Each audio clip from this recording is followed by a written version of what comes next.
دانا موجود، تو فرمایا کہ اللہ کی مخلوق پر خرچ کرنا در حقیقت ایسا ہی ہے جیسے کہ ایک آدمی زمین کے اندر دانا ڈالتا ہے، کھیتی باڑی کرتا ہے، اور اس ایک کے بدلے میں رب کائنات اسے کئی گنا بڑھا کر واپس عطا فرماتے ہیں۔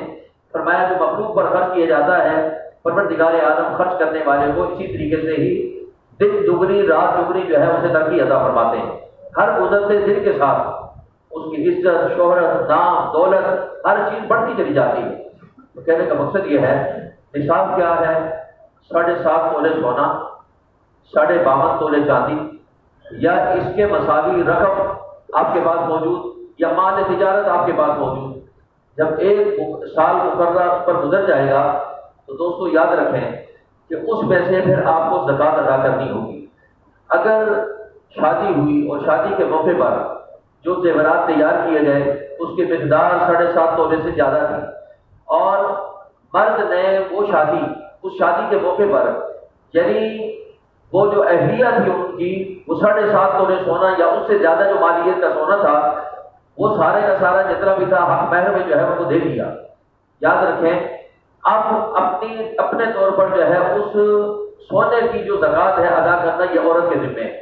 اگر ملکیت میں رہتا مرد کے تو یہ ذمہ داری مرد کی تھی کہ مرد اسے ادا کرتا، لیکن شادی کے موقع پر بطور حق مہر جب اس کی ملکیت میں دے دیا گیا، اب چاہے وہ اس مال کو بیچ کر پیسوں کا انتظام کرے، دیگر ذرائع سے پیسوں کا انتظام کرے، شوہر سے لے کر اس کی ادائیگی کرے، لیکن یہ ادائیگی عورت پر لازم ہے، کیونکہ مال کا مالک مرد نہیں، مال کی مالک جو ہے وہ خاتون ہے۔ جب تک ادا نہیں کرے گی بری ذمہ نہیں ہوگی، اور یہ وبال ان کے سر پر ہوگا۔ کہا کہ اگر کوئی بھی ذرائع موجود نہیں کہ جس سے وہ اس کی ادائیگی کر سکے تو اسے چاہیے کہ جو سونا اس کے پاس موجود ہے اس میں سے کچھ مقدار بیچ کر اپنے اس مال کی جو ہے وہ زکوٰۃ ادا کرے، معافی کی کوئی صورت نہیں۔ دوسری بات یہ ہے کہ اگر آپ کے پاس پراپرٹی موجود ہے، آپ کے پاس جو ہے کمرشل پلاٹ موجود ہے، آپ کے پاس مال تجارت موجود ہے، آپ کوئی بڑا اسٹور لے کر بیٹھے ہیں، آپ کوئی میڈیکل اسٹور لے کر بیٹھے ہیں، یا اس طرح کا کاروبار آپ کا موجود ہے، تو کہا کہ اگر وہ مال نصاب کو پہنچ رہا ہے، نصاب کیا بنے گا؟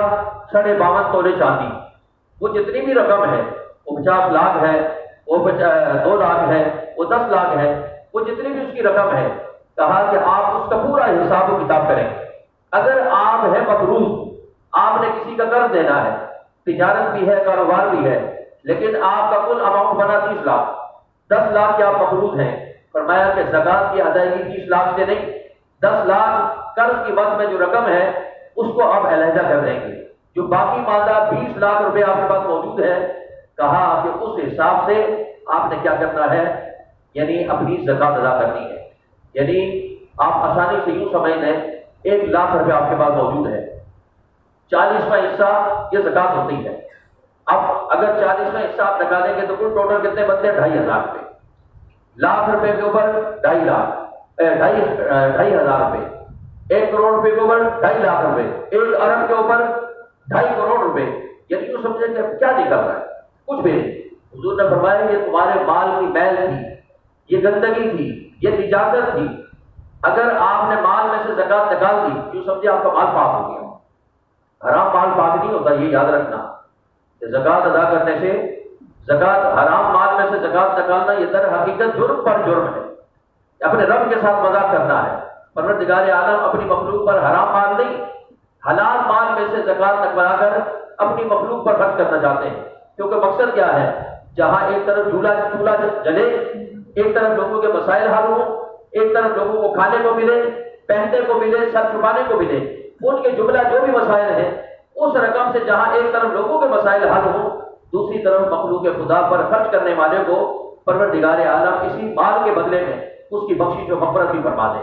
بخشش بھی ہوتی ہے، مال بھی دن دگنی رات دگنی ترقی کرتا ہے۔ تو دوستو اللہ رب العزت کی بارگاہ میں دعا ہے کہ پروردگار عالم جو کچھ انہوں نے بیان کیا، اللہ ہم سب کو اس پر عمل کرنے کی توفیق عطا فرمائے۔ وما توفیق الا باللہ۔